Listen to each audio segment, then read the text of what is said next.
2023 से चले आ रहे इजराइल हमास युद्ध के खत्म होने के अभी कोई आसार नहीं है और शायद ना ही दुनिया ऐसा चाहती है। संघर्ष विराम के लिए कई देशों ने कुछ प्रयास जरूर किए, मगर सिर्फ दिखावे के लिए।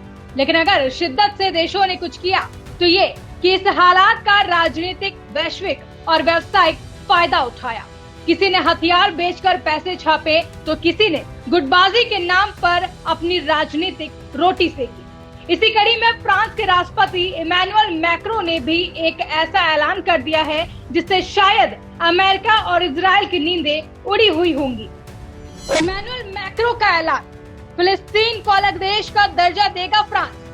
ऐसा करने वाला G7 का पहला देश होगा फ्रांस। सितंबर में यूएन की बैठक में मैक्रो करेंगे घोषणा। इमैनुअल मैक्रो को मिला खाड़ी देशों का पूरा साथ, संबंध, संघर्ष और सहयोग। शायद ये वो तीन चीजें हैं जिन पर पूरी वैश्विक राजनीति टिकी हुई है। लेकिन इन तीनों चीजों में जिसका जिक्र नहीं है और खुलकर जिसे कोई स्वीकार भी नहीं करता, वो है स्वाहित। ना ही बिना स्वार्थ कोई देश किसी की मदद करता है और ना ही किसी से संघर्ष।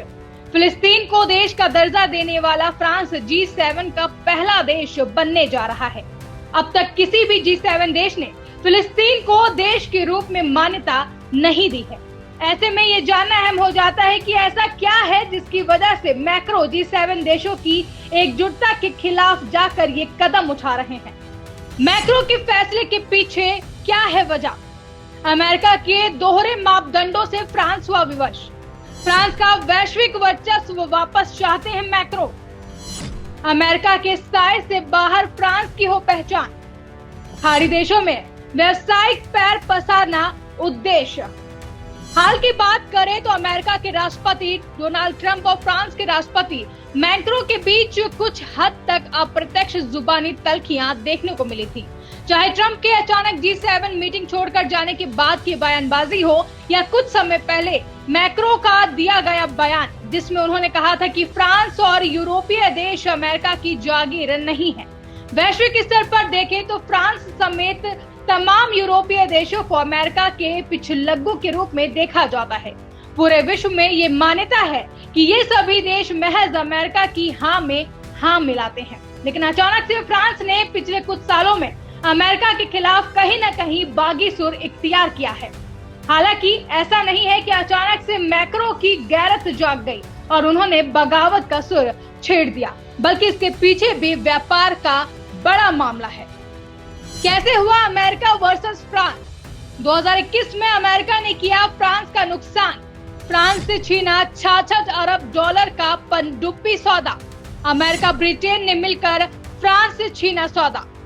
दुनिया में बड़े हथियार सौदागर देशों की बात करें तो उनमें फ्रांस का नाम भी शुमार है। भारत में फ्रांस से लिया गया राफेल तो आपको याद ही होगा। हथियार बिक्री के इसी सिलसिले में फ्रांस ने ऑस्ट्रेलिया के साथ परमाणु पनडुब्बी का सौदा किया था। लेकिन 66 अरब डॉलर की इस डील को अमेरिका और ब्रिटेन ने मिलकर फ्रांस के हाथों से छीन लिया। अमेरिका और ब्रिटेन ने ऑस्ट्रेलिया को एक त्रिस्तरीय सुरक्षा समझौता AUKUS का झांसा देते हुए उसे अपने साथ मिला लिया। इस वाकये के बाद से ही फ्रांस कहीं न कहीं अमेरिका और ब्रिटेन से खिन्न है, जो कि लाजमी भी है। फिलहाल रुख करते हैं कि फ्रांस के फिलिस्तीन को देश का दर्जा देने के बाद अमेरिका और इजराइल का क्या रिएक्शन है। फ्रांस के फैसले पर क्या बोले यूएस इजराइल। इजराइल ने इमैनुअल मैक्रो के फैसले की करी कड़ी निंदा। आतंक को बढ़ाने और उसके सामने समर्पण वाला कदम बताया। अमेरिकी राष्ट्रपति ट्रंप ने इस फैसले को सिरे से नकारा।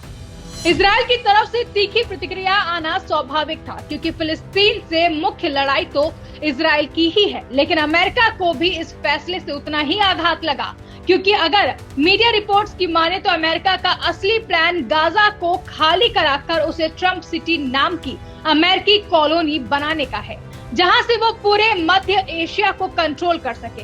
फिलहाल फ्रांस के इस फैसले के बाद अमेरिकी मंसूबों को बड़ा झटका लगने वाला है, क्योंकि अगर अमेरिका यूएन का परमानेंट मेंबर है तो फ्रांस भी है।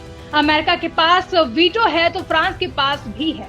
और इससे भी ज्यादा महत्वपूर्ण ये है कि फ्रांस को इस ऐलान के बाद सभी खाड़ी देशों का साथ मिल रहा है। एक नजर डालते हैं आइए उन स्थितियों पर जो फिलिस्तीन को देश का दर्जा मिलने के बाद होने वाली हैं। फ्रांस के फैसले से बदलाव क्या होंगे?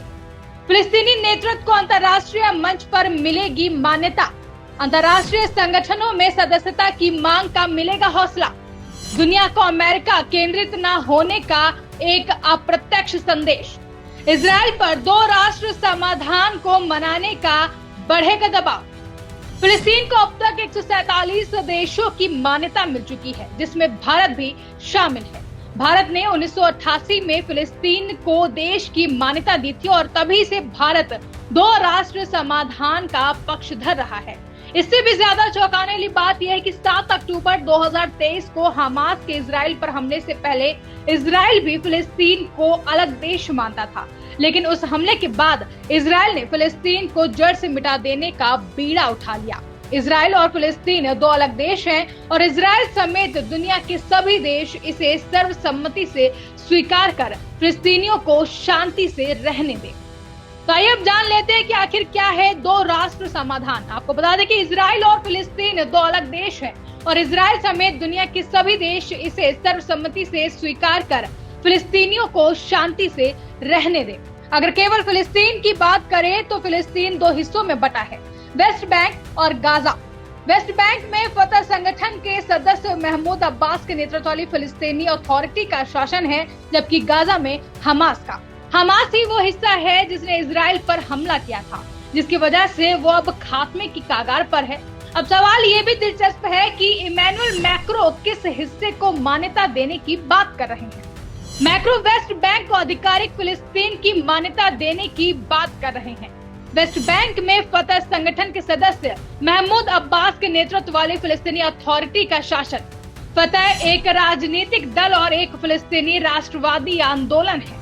फतह का मकसद भी हमास की तरह स्वतंत्र फिलिस्तीनी राष्ट्र बनाना है, लेकिन रास्ता गांधीवादी।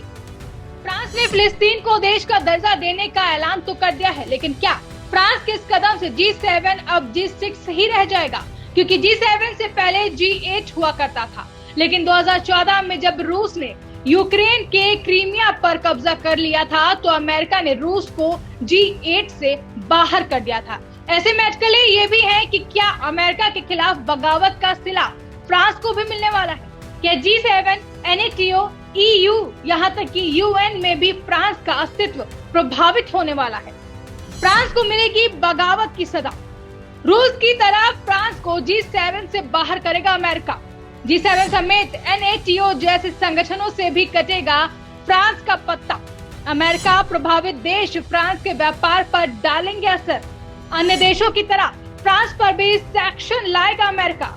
इससे पहले भी फ्रांस, ब्रिटेन, जर्मनी समेत 25 देशों ने इसी सप्ताह गाजा में राहत सामग्री की आपूर्ति से रोक हटाने और वहां पर स्थायी युद्ध विराम लागू करने की मांग की थी, जिसे इजराइल ने खारिज कर दिया था।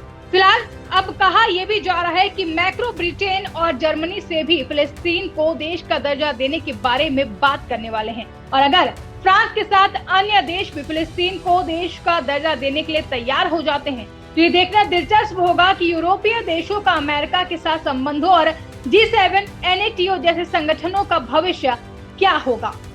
डेस्क रिपोर्ट, आज की खबर।